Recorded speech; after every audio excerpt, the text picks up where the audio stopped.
The roguelike genre has captivated gamers with its charm, challenge, and RPG adventures. In 2024, this genre has flourished on mobile platforms with many top titles receiving excellent ports. Here are some of the standout roguelike games 2024 and 2025 available on Android and iOS.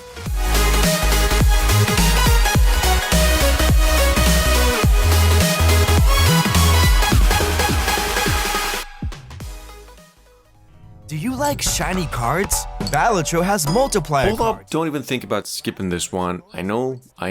I've never talked about Balatro on the channel before, but trust me, this game does deserve the spotlight. It's like poker got tired of being predictable and decided to party with roguelikes and deck builders, and the result is just pure brilliance. I mean, tarot cards, joker cards, and even planet cards, every run on this game feels like a wild strategic ride. It's simple to pick up, but sneaky deep, and the soundtrack is absolute fire. Seriously, if you've got even a tiny bit of love for card games or just want something fresh, Balatro will totally blow you away. Just give it a shot. It's less than 100 megabytes in total. So coming up behind that, we've got Wizardry Variants, which is now available on Android and iOS, bringing the classic 3D dungeon crawling experience to mobile devices. This is an anime-inspired entry letting you experience an abyss, battling all kinds of monsters that actually grow stronger as you descend. And unlike open-world RPGs and legitimate simple roguelikes, Wizardry here focuses on a single dungeon and town hub. See, while the game has actually adopted a more anime-esque art style, it actually promises the same danger and adventure the fans of the long-running series expect. If you're a fan of dungeon crawlers, roguelikes, or even Souls-like games, you can dive into this action today on both platforms. It's free, about 1 GB in size. Alright, number 3, not a roguelike either. I know this whole list is kind of a mess. However, this is about quality. So at number 3, if you missed it, we were looking for a good opportunity to mention this game. We've got Thetan Immortal. Now, I'll explain why this one is in the list, but I repeat, it is not a roguelike. However, it might as well just be. Thetan Immortal here is a real-time duel game that combines strategy, precision, and pure excitement. You get to pick an ancient archer hero picking between the light and dark side, and every match becomes a test of skill and wits. The gameplay is quite simple, addictive, and it has some rogue mechanics as well. You must dodge, aim, and perform perfectly timed attacks while activating skills to gain an edge. The visuals are really good, the unique mechanics add a layer of fun, it's pretty quick, intense, and highly competitive. So at number 4, we've got Shadow of the Depth, which is one of those games that really pulls you in with its just world and setting. It's a top-down roguelite with some intense fast-paced combat and plenty of replayability thanks to the procedurally generated dungeons. The halfway pixel art style is pretty dark and moody and totally setting the tone for its eerie atmosphere as well. Each character class feels pretty unique, so there's always something fresh to try in your next run, and sure, the top-down takes some getting used to and it has a bit of a mobile game vibe in places, but it's still a very solid challenge for roguelike fans. Definitely one of the best.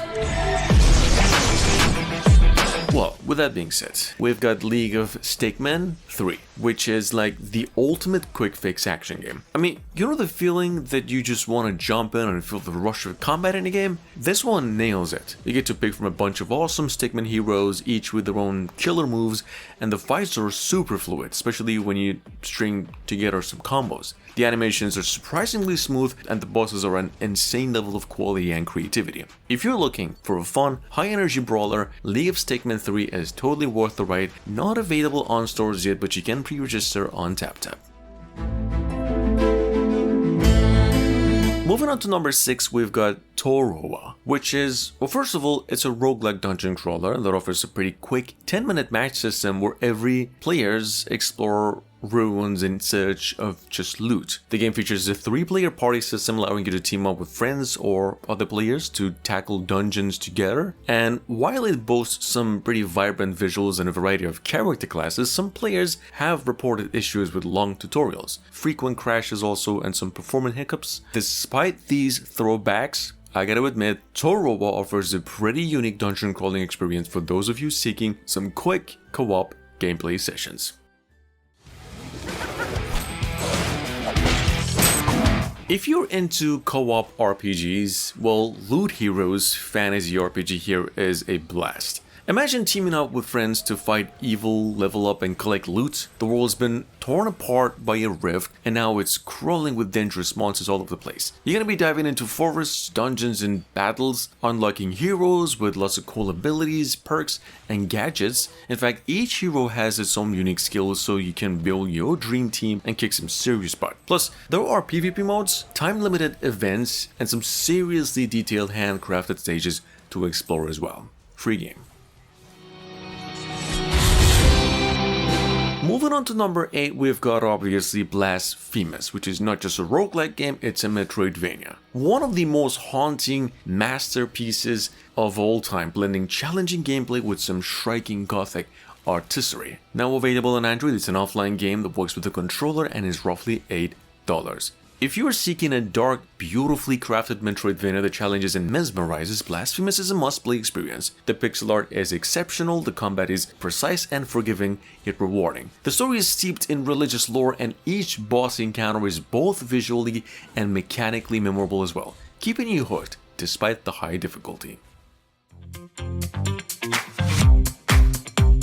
At number 9, well, we've got something here called Meow Hunter, a standout among 2024's pixel-based side-scrolling action RPGs with roguelike elements. This game is actually from the same folks behind Soul Knight, and the gameplay is just all about jumping, dashing, and hacking, with a boss fight waiting at the end of each level. You get to pick upgrades to spice up your attacks, and there's a bunch of items to equip that make the gameplay feel fresh, like this helper drone. The world is pretty cute, it's fun. No controller support, it's got a battle pass and in-app purchases, but which is very good, no force ads and energy systems. That's a relief. Heard about Garden of Witches? Not available yet, just on TapTap, coming out to all consoles and mobile soon. This is the latest gem from Team Tapas, the creators of A Girl Adrift and Bistro Heroes. It's finally heading to mobile devices in about just days. This action roguelike game drops you into a garden as a thread witch, where every twist is full of mystery and danger. The art, I would say, is pure charm, getting enhanced as well for mobiles. The gameplay seems pretty dynamic with roguelike chaos and so many abilities to mix and match, but we'll see.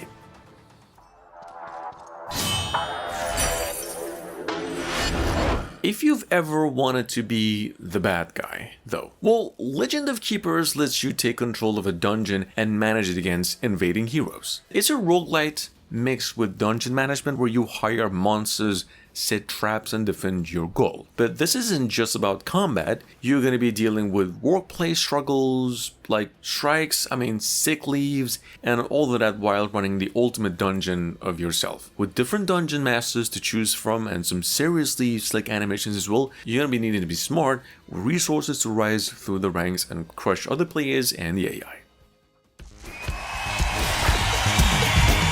If you haven't played Terry Kavanagh's Dicey Dungeons yet, the mobile version is a solid entry point, especially if you enjoyed Super Hexagon or Sextuple V, which is just 6 Vs right after one another. This is a deck building roguelike with a puzzle twist where you explore dungeons as a walking dice, rolling your way through procedurally generated challenges. The game feels perfectly at home on iOS with responsive touch controls, polished visuals, and some instant load times, while the lack of controller support and iCloud sync is a bit of a disappointment. The free bonus content and DLC make it an amazing value on mobile, and it's available also on Androids as well. It's a paid game, roughly 1 GB in size.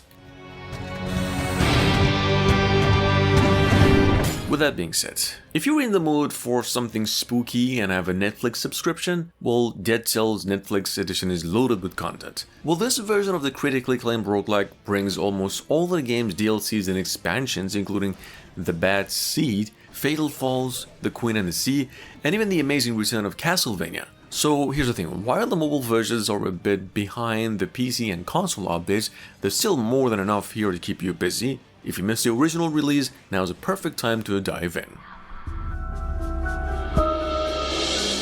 Number 14, we've got The Binding of Isaac Rebirth, which has landed on iOS for about $15. And honestly, besides the price tag it does have, everything in this game is really well. The dual-stick roguelike shooter has been a favorite for years, offering a unique and challenging experience. With the art style and the endless replay value, there's always something new to discover as well. I mean, from secret items to hidden levels. With that being said, the controls work well, though a controller might make gameplay smoother. The problem is the game is not available on Android yet, but on your Apple device, if you've got one, it's just packed with content, and while it doesn't yet include the DLCs, it still delivers hours of fun. I would say months of. It's a must play for roguelike lovers.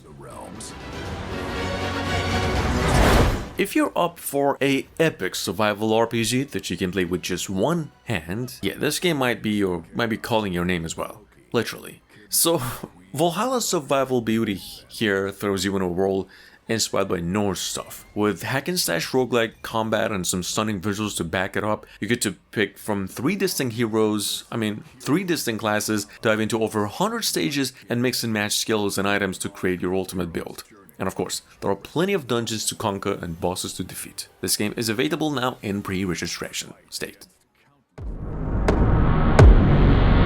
At number 16, we've got Crying Suns, which actually feels like a blend of strategy, exploration, and mystery that makes it a standout choice for fans of tactical games. The game's got a lot in common with FTL, Faster Than Light, which is another classic space roguelike but brings its own flair to the table, especially in combat. I mean, instead of fast-paced battles, you're going to be managing captain ships, deploying them, and make sure every decision counts. You'll also embark on ground excursions, juggle officer specialties, and make high-stake choices that could make or break your run. The narrative adds also a bit of depth, making every decision feel like uncovering a new piece of a crumbling empire. It's a paid game, roughly 1 GB in size. Children of Morta, with that being said, is something special. In this game, you're not just hacking and slashing through dungeons, you're stepping into the lives of a Viking family, and trust me, you'll get attached. The pixel art is pretty good, every detail pops, and the animations do feel alive. Well, the combat is also smooth like the console version, and every family member in the game has their own vibe, so it never gets old. And yeah, you're gonna die in this game, but each run adds to this story, so it'll never be wasted. It's like playing an emotional family tale while battling monsters. Seriously, if you haven't played it yet, you're missing out. It's just pure magic. Hi, I'm Amelie, and I voice Black Canary in DC Heroes United. Whether you are a DC fan or not, DC Heroes United here, for those of you who missed it though, offers a pretty unique chance to shape the future of the Justice League. You get to make decisions that impact the story as Superman, Batman, and Wonder Woman try to save the Earth. And not just that, you see, the reason that it is in the list, DC Heroes also features a roguelike mobile game as well, making it stand out from the previous attempts. The first episode is out now and is ready for your input. New episodes air live and you can use story tokens to vote on what happens next as I'm talking.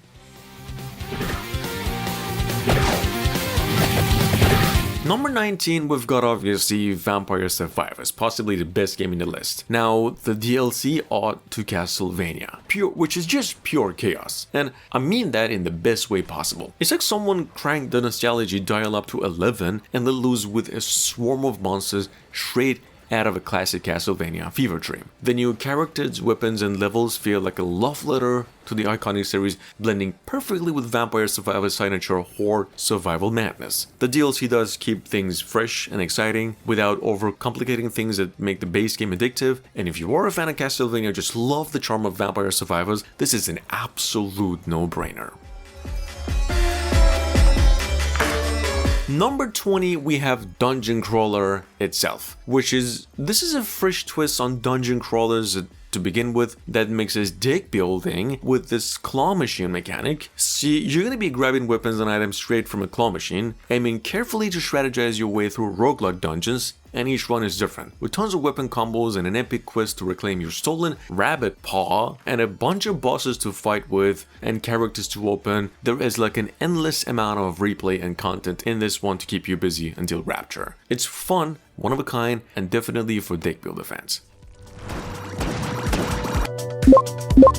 And last but not least, we've got this Elemental Adventure, which is a roguelike ARPG where you take on the role of an adventurer with control over elemental powers. So whether you prefer fire, water, lightning, or wind, you're going to be using these abilities to explore a dangerous world full of monsters. It's all about customizing your playstyle so you can mix and match different elements to create your own combat strategy. You're going to need to unlock more phase that can change the way you approach each challenge. It's pretty good, almost perfect for those of you who love some fast-paced action with a focus on elemental manipulation. Thanks for watching.